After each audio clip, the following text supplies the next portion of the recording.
when giants overlapped, the forgotten timeline of the early fathers. Most people read the early chapters of Genesis and never stop to consider the timeline. We see long lifespans, hundreds of years, and we assume these men lived far apart from one another. But when you actually follow the years recorded in Scripture, you discover something surprising. Many of the early fathers were alive at the same time, and their lives overlapped more than we realize. For example, according to the ages given in Genesis, Abraham was born only 292 years after the flood.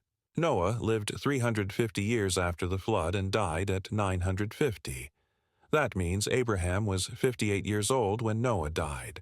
They were alive in the same generation. Abraham never met Noah, as far as Scripture tells us, but they walked the earth during the same period of history. Even more surprising is Shem, Noah's son. Scripture tells us that Shem lived 600 years. When you add his age at the time of the flood to the years that followed, you find that Shem lived during the entire lifetime of Abraham, the entire lifetime of Isaac, and into the first decades of Jacob's life. Shem actually outlived Abraham by about 35 years. This means that the man who stepped off the ark knew the early fathers of Israel.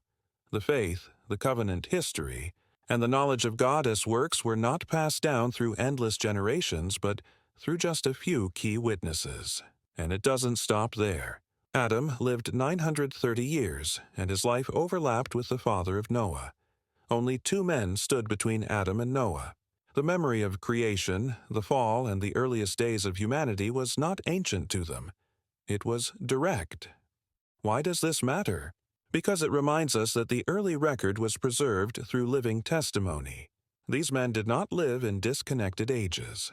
Their stories, callings, and warnings were carried forward by people who knew one another. The faith that reached Abraham was not distant. It was rooted in the first-hand knowledge of those who walked with God from the very beginning.